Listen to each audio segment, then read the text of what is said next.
15 मई 2025 को ही देवगुरु बृहस्पति अपनी राशि का परिवर्तन करने वाले हैं। अभी वो वृषभ राशि में गोचर कर रहे हैं और 15 मई से वो मिथुन राशि में गोचर करना शुरू करेंगे। लेकिन इस वर्ष का जो गोचर है वो कई मायनों में बेहद विशिष्ट है, क्योंकि इस वर्ष बृहस्पति देव बहुत जल्दबाजी में हैं, क्योंकि वो इतना तेजी से इस वर्ष गोचर करने वाले हैं कि जहां पर वो 13 महीने में अपना पूरा एक गोचर समाप्त करते हैं, वो इस बार केवल 5 महीने में ही समाप्त कर लेंगे। उसके बाद वो अगली राशि कर्क राशि में चले जाएंगे, देन फिर वक्री होंगे, फिर से मिथुन राशि में आएंगे। नमस्कार, मैं हूँ उषा जैन भटनागर। आप सबका मेरे इस चैनल उषा एस्ट्रोवर्ड पर बहुत स्वागत है। तो बात चल रही है देवगुरु बृहस्पति की, क्योंकि जैसे ही शनिदेव ने अपनी राशि का परिवर्तन किया, नेक्स्ट नंबर आया बृहस्पति देव का। उसके बाद 2-3 दिन बाद राहु और केतु भी अपनी राशि का परिवर्तन करेंगे। उसके लिए भी मैं अलग से वीडियो आपसे शेयर करूंगी।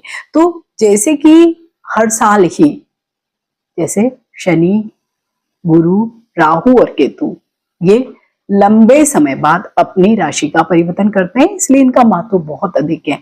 क्यों लंबे समय तक के बाद ये करते हैं अपनी राशि का परिवर्तन? क्योंकि ये सूर्य से बहुत दूर है, इसलिए पृथ्वी और सूर्य दोनों से ही दूर होने की वजह से इनका जो गोचर या भ्रमण काल है वो ज्यादा लंबा होता है। वहीं पे शुक्र है, बुध है, ये ऐसे मंगल है, ये ऐसे ग्रह हैं जो पृथ्वी के पास है, नजदीक है, इसलिए इनका जो गोचर या भ्रमण काल है वो कम दिनों का होता है। इसलिए वो जल्दी जल्दी भ्रमण करते हुए गोचर में आते ही रहते हैं। लेकिन ये जो 4 ग्रह हैं ये बहुत दूरी पर हैं, इसलिए इनका असर भी बहुत ज्यादा है। तो इस वर्ष देवगुरु बृहस्पति गोचर करने वाले हैं मिथुन राशि में। तो देवगुरु बृहस्पति काय के कारक है? सौभाग्य के, संपदा के, ज्ञान के प्रतीक है, विस्तार के कारक है।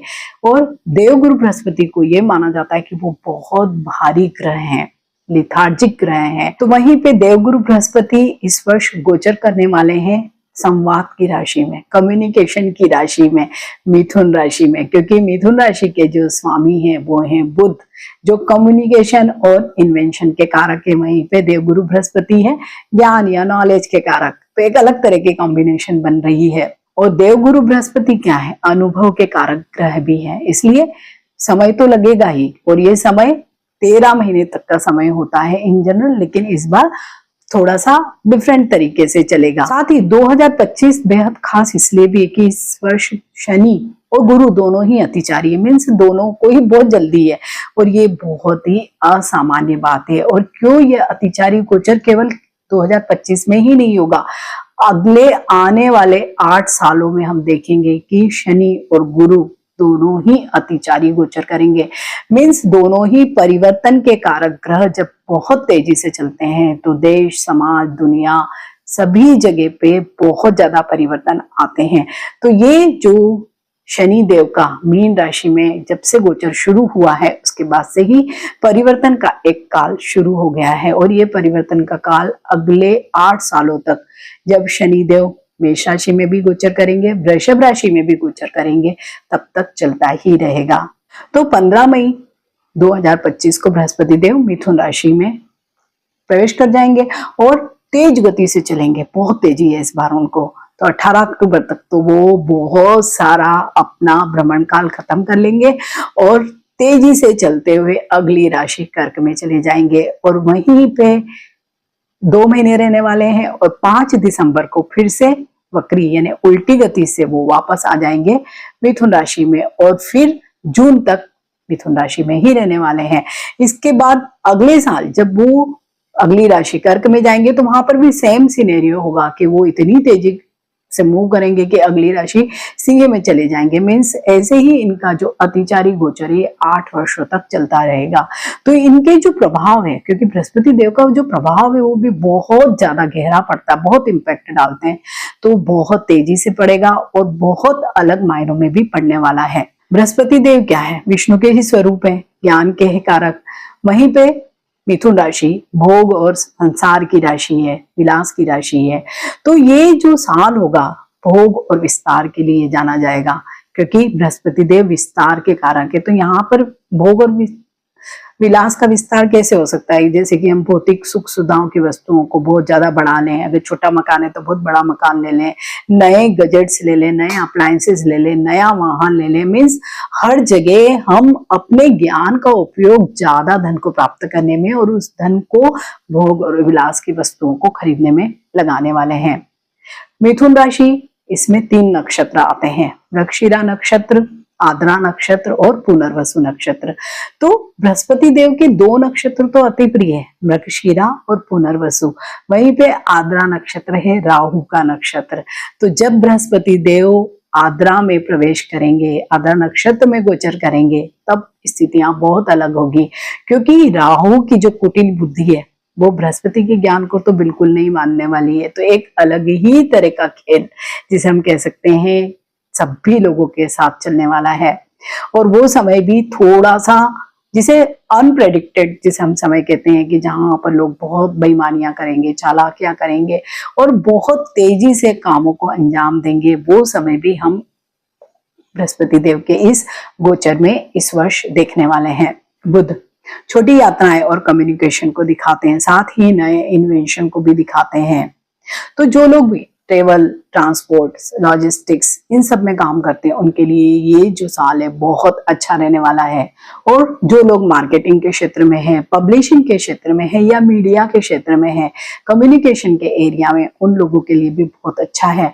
मीन्स जो लोग भी सोशल मीडिया पर कार्य करते हैं, तो उन लोगों के लिए भी ये साल जो कॉम्बिनेशन बनी ना, ज्ञान और कम्युनिकेशन, नॉलेज एंड कम्युनिकेशन की, बहुत उनको प्रसिद्धि दिला सकती है। भृगु संहिता के अनुसार सूर्य राजा है और बृहस्पति और बुध उनके मंत्री हैं, उन्हें सलाह देते हैं, उनके साथ मंत्रणा करते हैं। तो यहाँ पर बृहस्पति और बुध इस साल दोनों ही मंत्रणा करवाने का ही कार्य करने वाले हैं। तो जो लोग भी सलाह का कार्य करते हैं, मंत्रणा देने का कार्य करते हैं, चाहे सलाह आप किसी भी क्षेत्र में देते हो, आप कानून की सलाह देते हो, आर्थिक मामलों में आप सलाह देते हो, व्यवहारिक या दैनिक जीवन के जो अन्य चीजें होती हैं उनमें आप अगर सलाह देते हो, या व्यक्तिगत जीवन में आप कोई सलाह देते हो, मीन्स जो लोग भी कंसल्टेशन का कार्य करते हैं, इसमें ज्योतिष का कार्य भी आता है, कि अगर आप भी इस तरह का कोई भी सलाह का कार्य करते हैं, तो उन लोगों के लिए ये जो साल है बहुत शानदार रहने वाला है। इस साल में बुध की वजह से कम्युनिकेशन इतना अच्छा होगा कि जो भी आपका ज्ञान है, ज्ञान तो आप अगर पर्टिकुलर किसी फील्ड में काम कर रहे हैं तो होगा ही, लेकिन अगर आप उसको एक्सप्रेस नहीं कर पाते थे, तो अब आप बहुत अच्छे तरीके से अपने विचारों को व्यक्त करोगे और आप बहुत अच्छे सलाहकार के रूप में माने जाओगे। तो जो लोग भी किसी भी राशि के हों, चाहे वो अगर वो सलाहकार का कार्य करते हैं, तो उन लोगों के लिए ये साल बेहद खास है। जब भी देवगुरु बृहस्पति मिथुन राशि में आते हैं, तो विद्याधर नाम का एक योग भी बनता है, और ये योग बहुत ही अच्छा माना जाता है। ये एक उप देवता है और इन्हें शिव का गण भी कहा जाता है, और इसे इनको विशेषकर संतान और विवाह के लिए माना जाता है। मीन्स जब भी बृहस्पति देव का गोचर विद्याधर योग बनाता है, तो क्या होगा, परिवार में संतान का जन्म हो सकता है, विवाह हो सकता है। तो इसके लिए आपको क्या करना होगा, ये तो गोचर के अनुसार है, लेकिन इसके लिए आपको अपनी व्यक्तिगत जन्म पत्रिका भी देखनी होगी। अगर आपकी संतान विवाह योग्य है, तो आप अपने चार्ट में भी देखिए कि इस तरह का कोई अच्छा योग बन रहा है, गुरु की कोई दशा, महादशा, अंतर्दशा वगैरह चल रही है। अगर ऐसा कुछ है, तो बिल्कुल ही आपके घर में कोई ना कोई मांगलिक कार्य अवश्य हो सकता है, संतान का जन्म भी हो सकता है। वहीं बृहस्पति देव मिथुन राशि में जाएंगे तो कुछ बुरे परिणाम भी दे सकते हैं, क्योंकि बृहस्पति तो एक ज्ञान के कारक है, फैलाव विस्तार के कारक है। वहीं मिथुन राशि वायु तत्व की राशि है, क्योंकि बुध वायु तत्व प्रधान ग्रह है। तो ऐसे में कुछ अलग तरह की कॉम्बिनेशन बन जाएगी। गुरु जहां पर जिम्मेदारी या रिस्पॉन्सिबिलिटी लेने वाले ग्रह है, वहीं पे बुध कमिटमेंट नहीं देते हैं। मीन्स किसी भी चीज की जिम्मेदारी बुध कभी भी नहीं लेते हैं। तो ऐसे में क्या, एक कंट्राडिक्शन जैसी ही चीजें हो जाएगी कि आप कोई भी चीज को स्टार्ट तो कर देंगे, लेकिन अंत में उसकी पूरी जिम्मेदारी नहीं लेंगे। तो ये भी एक अलग ही तरह का जब भी एक कॉम्बिनेशन बनता है, तो जिसे बहुत अच्छा शुभ नहीं कहा जा सकता है, क्योंकि विदाउट कमिटमेंट अगर आप कोई भी कार्य करते हैं, तो आप जितने उसके काम के बाद के जो रिजल्ट चाहते हैं, वो आपको कभी भी नहीं मिलेंगे। वहीं पे बृहस्पति देव की जो मूल त्रिकोण राशि वो क्या है, धनु राशि है और वो इस राशि चक्र के, इस भव चक्र के इस समय के गोचर में हम देख रहे हैं तो सबसे दूर नवम भाव में है। और जब भी जिस किसी भी राशि का गोचर चल रहा होता है पर्टिकुलर किसी भी राशि में, और वो जहां गोचर है उससे बहुत दूर है, तो बहुत अच्छे शुभ परिणाम प्राप्त नहीं होते हैं।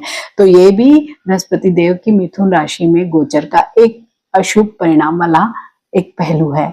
और क्योंकि जब भी बुध बहुत चंचल ग्रह है, बुध एक ऐसे ग्रह माने जाते हैं कि वो जिस किसी भी नक्षत्र के साथ, राशि के साथ, ग्रह के साथ बैठ जाते हैं तो उसके ही समान व्यवहार करने लगते हैं, और मतलब बहुत जल्दी अफेक्टेड हो जाते हैं या प्रभावित हो जाते हैं।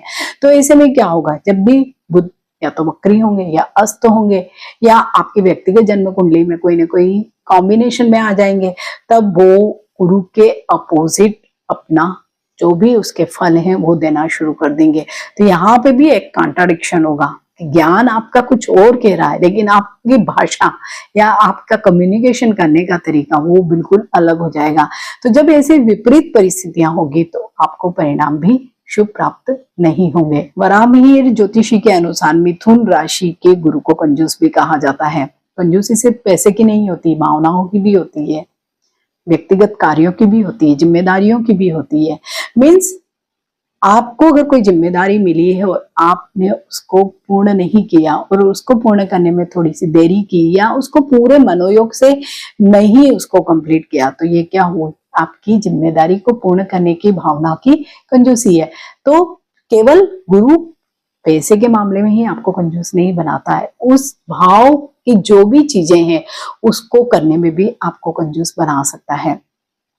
जैसे कि अगर दशम भाव से कोई कनेक्शन बन रहा है तो ऐसे में क्या हो सकता है कि आप काम के प्रति आप में योग्यता है, सब चीजें हैं आपके पास अच्छी पोस्ट है, आपके पास अपॉर्चुनिटी भी है, लेकिन फिर भी आप उस काम को करने में पूरा 100% नहीं दे रहे हैं। मीन्स क्या कर रहे हैं, आप वहां पर अपनी योग्यता को खर्च करने में थोड़ी सी कंजूसी बरत रहे हैं। तो जब आप इस तरह की कोई भी चीज करेंगे तो क्या होगा, आपकी जो भी आगे की जो जर्नी होगी, आपके करियर की प्रमोशन है, हाइक है, वो कहीं ना कहीं रुक जाएंगे।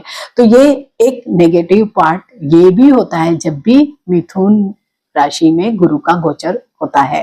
तो बृहस्पति देव के इस मिथुन राशि में गोचर के कई एस्पेक्ट्स हमने देखे यहाँ पर। तो आपको क्या करना है, अपनी राशि से तो ये बृहस्पति देव के गोचर को देखना ही है, इसके साथ ही अपनी जन्म पत्रिका भी अवश्य ही निकालिए और टैली करिए कि कहीं कोई नक्षत्र तो खराब नहीं पड़ रहा है, या अगर विशेषकर आद्रा नक्षत्र तो नहीं पड़ रहा है, या कोई ऐसी दशा या महादशा चल रही है जिसमें गुरु महत्वहीन हो जाए, या आपको जो भी रिजल्ट्स जो इस समय अतिचारी गोचर की वजह से स्पीड से मिल सकते थे उनमें कुछ कमियां हो जाए। तो ऐसे में आपको क्या करना है, बृहस्पति देव की रेमेडीज अवश्य ही करनी है, और वो रेमेडीज बहुत आसान होती है।